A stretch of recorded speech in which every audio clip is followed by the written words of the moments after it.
How worried should the Cowboys be with Tyron Smith being out until They should. December? I think they should be worried. It doesn't matter how worried you are; they should definitely be worried. Whether you believe Tyron Smith has been good these last few years, I mean, he's missed games every year, like with the last 5 years. So it's not like you didn't expect him to just miss some games, but now he's out for a long time, and the guy you have replacing him is what they drafted him last year, I believe, last year, this year, Josh Mm-hmm. Ball.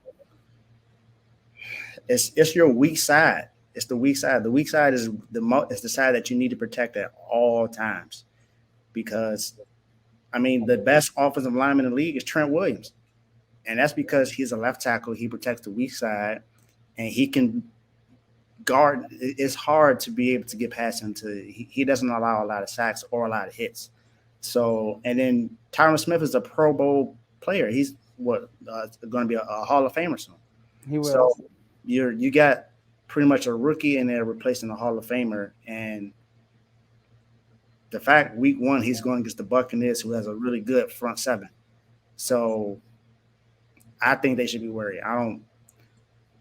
Not even just the offensive line; they got receivers that they got to worry about as well because they lost some dead receiver, but definitely at left tackle.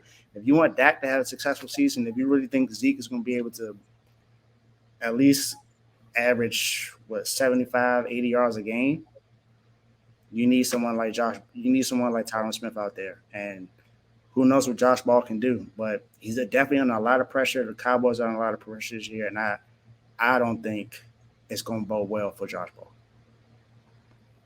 If you a Cowboy fan, I apologize up front, okay? Because I'm about to go in. So, I don't apologize. I don't like the Cowboys at all. these Dallas fans gonna like what I'm about to say. So look, here's some research, right? Kind of knew this already, but I just want to make sure I was correct. All right. Listen to this, David. Since 2019, all right, Dak Prescott has played 12 games without Tyron Smith. In those 12 games, he's 7-5, right?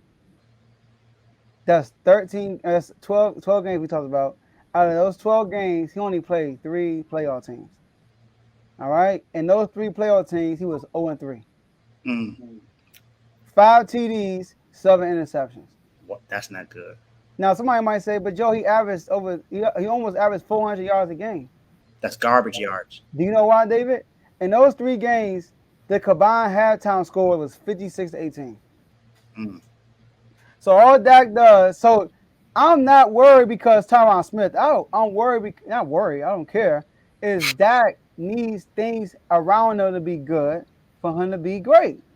I don't trust Dak. I think Dak is overrated. I think he's a good quarterback. I don't think they say he was top 10. Like I said, I put somebody like Derek Carr over Dak Prescott. You may disagree. That is my opinion, right? I think that Derek Carr is more proven than Dak Prescott, all right? Now look, Dak Prescott. So 56-18 at halftime. That's not including the Jets game when they lost to the Jets when the score was 21-6 at halftime. That's not including the Broncos game last year when the score was 19-0 going to the fourth quarter. But we're not going to talk about that. So when things aren't great around Dak Prescott, with Tyron Smith being out, things go wild, go away. Think about his first 2 years in the league. He was carried by Zeke Elliott. We all know that, hmm right? His third year in the league, he was carried by Amari Cooper. Remember when they was terrible until they got Amari Cooper and they just took over Amari Cooper? In 2019, they went 8-8. And people might blame Zeke Elliott. A lot of people blame Zeke Elliott on that. Zeke Elliott that year had 6 100-yard games that year. All right? Every time Dallas lost, Zeke didn't get 100 yards, meaning Dak didn't show up. Zeke had 100 yards one game when they lost. That was against the Jets when Dak Prescott didn't even throw a touchdown. mm. So Dak is not that guy. When things have to be good around him for him to be great. Dak beats up on bad teams. He beats up on bad teams at the That's end of the day. contract. He got that contract because he went 3-0 against bad teams, and everyone kept saying, "I don't think he deserves it." And now look, $75 million quarterback, and got beat in the first round of the playoffs last year. Listen to this, Dave. Watch this. Since 2019, Dak is 19-13. That's his record. 19-13. Oh yeah, it's pretty good, Joe. He's not bad. He's 19-13. Do you know that he's fit? He played 18 non-playoff teams Mm, and was 15-3. People that made the playoffs, he was 4-10. Those 4 wins, right? 3 of them were against the Eagles, and one was against the Patriots last year, who we all know that team was. Look what happened to them in the playoffs. They got tore by the Bills, all right? yeah, So Dak Prescott, right? Dak Prescott. Not only he's missing Tyron Smith, he's missing Michael Gallup, he's missing James Washington, he's missing Amari Cooper, who people ain't talking about. Amari mm, Cooper was his lifesaver. It's gonna be different without Amari Cooper. It's gonna be different from CD without Amari Cooper. It's gonna be different for Gallup without Amari Cooper. I'm telling y'all, Amari Cooper was the guy that was getting double. I don't know how. Speaking of that top 100, how does CD make the list but not Terry McLaurin? Terry McLaurin is the only receiver in that division that had 1,000 yards the last 3 seasons without a quarterback. Only receiver. Nobody, and that's including Amari Cooper. Nobody in the division had 1,000 yards for 3 years in the last 3 years. Terry McLaurin's the only one. That's not there though. I'm not even going on that. I saw that. I was so upset. Why? How? Somebody get pissed off. So no Michael Gallup, no James Washington, no Amari Cooper. You got a declining Zeke Elliott, no Cedric Wilson. Cedric no Wilson. Cedric Wilson. You see what I'm saying? So and we really think, and people actually think they're gonna win this division. Yeah. Do y'all know nobody has won back-to-back division titles in that division in the last 17 years? No Mm, one has done that in the last 17 years. Cowboys ain't doing this year. Cowboys barely made it to the playoff last year, but Jordan was 12-5. Yeah, they beat 2 playoff teams all last year, who were the Eagles, who weren't really a playoff team. Oh, sorry, Kevin. And the Patriots, the 2 worst playoff teams in the playoffs. yeah, Both of them got smoked in the playoffs. they Probably both. Pittsburgh. Pittsburgh, you can probably throw in there too. So my thing is, they in trouble. I had them finish 9-8, but they're not making the playoffs. I'm willing to put money up that they're not making playoffs this year. All right, they're not even gonna make it as a wild card. So Dang. Dallas should be worried. They should be worried.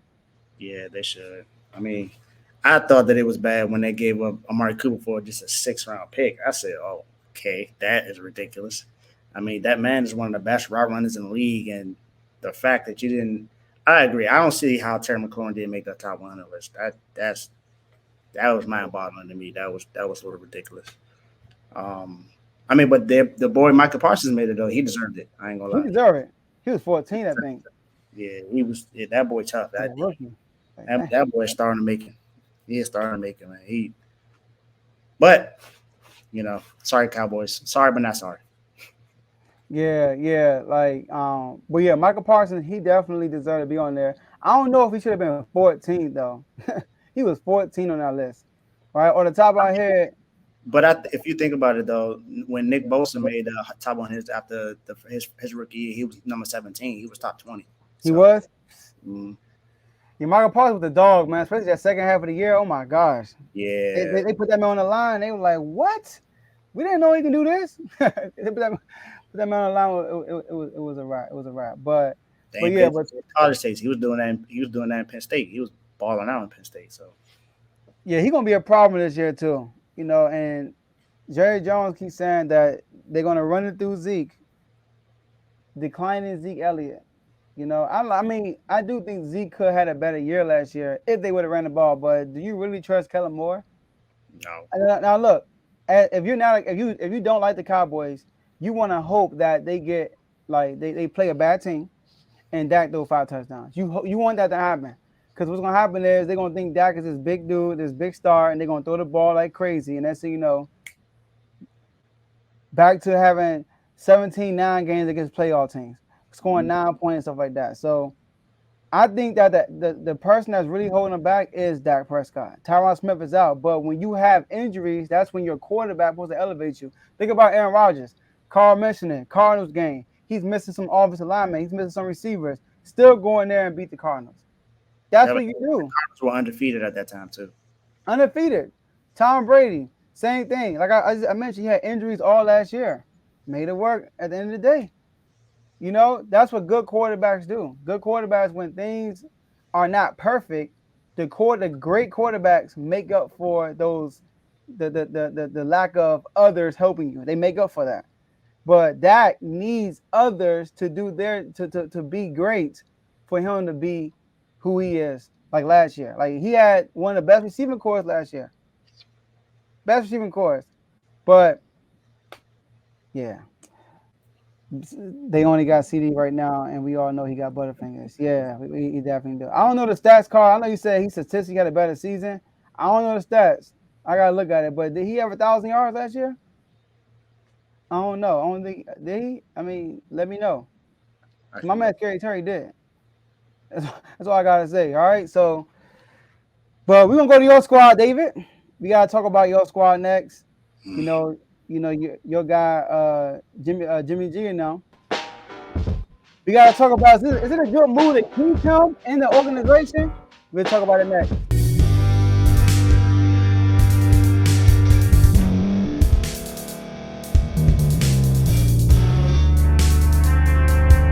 Thank you for staying to the end. If you're watching this on YouTube, please like this video, subscribe, and also hit that notification button so you can be notified next time we put out a video. If you're listening on any podcast platform, subscribe and hit that notification button, y'all, so you can be notified we put out another podcast audio.